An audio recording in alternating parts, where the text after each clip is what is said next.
Welcome to Daily Chronicles, your journey through time. Every day carries a story, from world-changing events to moments pop culture will never forget.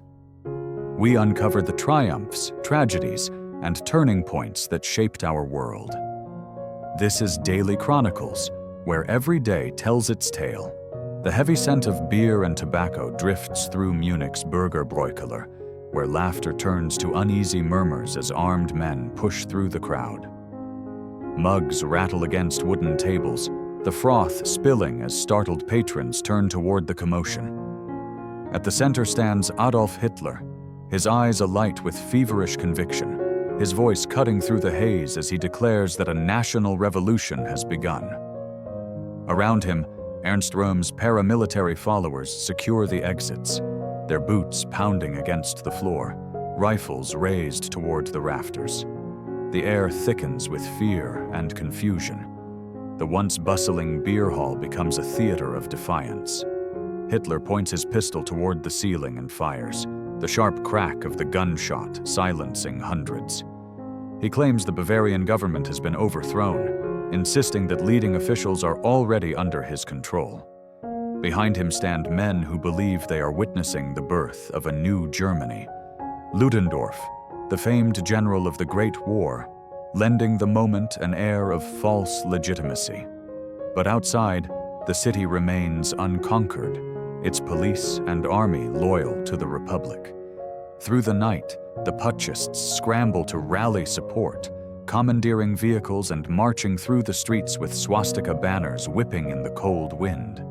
Civilians peer from windows, unsure whether to cheer or hide. The illusion of victory fades with every passing hour. By morning, government forces encircle the insurgents near the Feldherrnhalle, the historic monument they hope to claim as a symbol of power. The confrontation lasts only moments. Gunfire erupts, echoing through the narrow streets. 16 of Hitler's followers fall, along with 4 policemen, their blood staining the cobblestones beneath the carved lions of the monument. The rebellion collapses in panic. Hitler flees, injuring his arm as he falls to the ground and escapes in a waiting car. Within days, he is arrested, charged with treason, his dream of seizing power crushed. Yet even in defeat, the myth begins to form. At his trial, he transforms the courtroom into a stage, turning accusation into propaganda, casting himself as a patriot betrayed rather than a criminal exposed. The lenient sentence that follows, 5 years, of which he serves less than 1, grants him time to write Mein Kampf, the manifesto that will carry his ideology far beyond the confines of his cell. The failed coup, meant to seize Germany in a single violent gesture, becomes instead the foundation of a political movement built on martyrdom and manipulation. The Bürgerbräukeller, once filled with the smell of beer and song, now bears the stain of blood and memory. Years later, the same man who failed there will return to power by ballots instead of bullets, his regime transforming that night's shame into sacred legend. What began with the clatter of mugs and the echo of a single gunshot ends as a warning carved into history. The sound of democracy cracking under the weight of fanatic dreams. The scratch of a fountain pen against paper and the rustle of campaign leaflets fill smoky rooms across America as a young senator from Massachusetts steps into history. Television screens flicker in living rooms nationwide, their black and white glow casting nervous light on faces gathered close. John F. Kennedy's smile, confident and unflinching, radiates through the static, a new kind of political energy made for this modern age. Across the nation, his opponent, Vice President Richard Nixon, carries the weight of experience and the shadow of long service under President Eisenhower. Their contest has been fierce, personal, and transformative, waged not only on the campaign trail, but in the living rooms of millions who watched their debates, the first ever broadcast to a nation learning to see its leaders in motion. In those televised moments, Kennedy's composure and youthful calm contrast sharply with Nixon's strained expression beneath harsh studio lights. The scent of hot cameras and powder hangs in the air as history quietly tilts toward charisma and image. As election night unfolds, teletypes chatter relentlessly, reporters hunch over maps, and cigarette smoke curls beneath buzzing fluorescent lights. The race is agonizingly close, each new update from Illinois or Texas sending ripples of tension through campaign headquarters. Kennedy's team gathers around a small radio, the static crackling as announcers struggle to call the outcome. Outside, crowds fill city streets, cheering or praying, clutching newspapers still wet with ink. The young senator's Catholic faith, once seen as a barrier, now becomes part of a broader narrative, one of generational change, of idealism meeting ambition. By dawn, the results are clear. John F. Kennedy has narrowly defeated Richard Nixon, becoming the youngest man ever elected to the presidency and the first Roman Catholic to hold the office. His victory speech, delivered with measured grace, speaks not of triumph, but of responsibility, of torchlight passed to a new generation born in war and tempered by peace. Nixon, weary but dignified, concedes with words that acknowledge both the closeness of the contest and the strength of democratic process. Across the Atlantic, leaders take note of the shift. America, so recently defined by Eisenhower's steady hand, now prepares for the vigor and uncertainty of youth. In homes from Boston to Los Angeles, citizens sense a turning point, a break from the old guard, a step into the promise of a modern world led by a man who speaks of courage, unity, and the challenges ahead. The campaign buttons, the posters, the echoes of debate all fade as morning light spills over the nation's capital.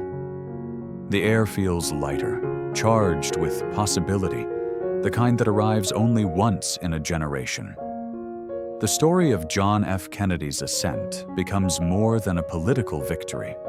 It marks the moment America chooses to believe once again in its own youth and vision. The murmur of television studios fills the air as the nation turns its attention to a long, uncertain election night.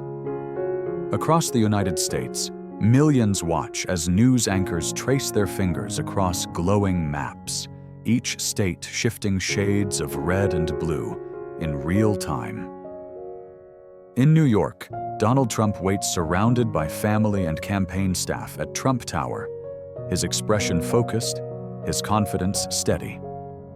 In a nearby ballroom decorated in gold and flags, supporters chant his name, their voices growing louder with each unexpected result.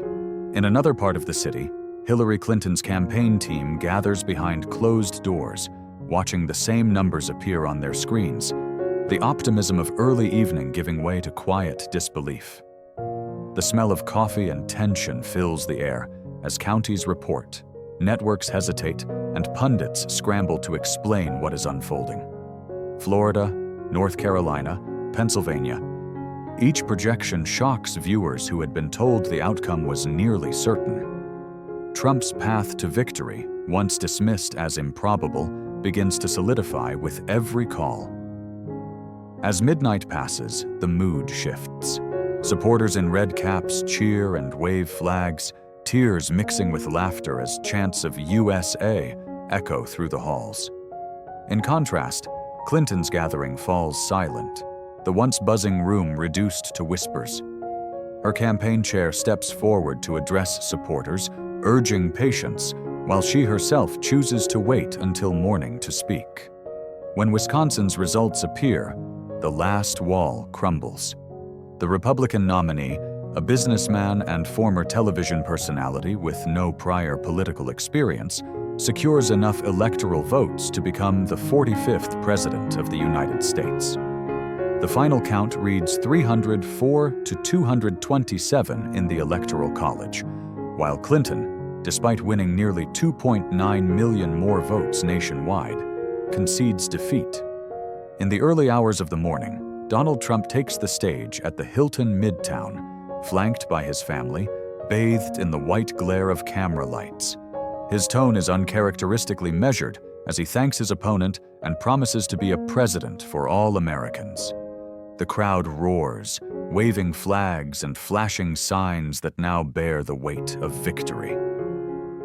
Across the world, leaders awaken to the headlines, markets fluctuate, and analysts begin dissecting how a campaign built on populist energy and defiance of tradition managed to overturn decades of political expectation. In the streets outside, some celebrate while others protest, the sound of cheers and sirens mixing in the cool November air. The following morning, Hillary Clinton delivers a concession speech marked by grace and sorrow, acknowledging both her loss and the symbolic weight of her candidacy. The election becomes more than a contest of votes. It is a turning point in modern history, a reflection of division, discontent, and shifting identity within the nation itself. As the sun rises, the United States awakens to a new political era, one that will shape its story for years to come.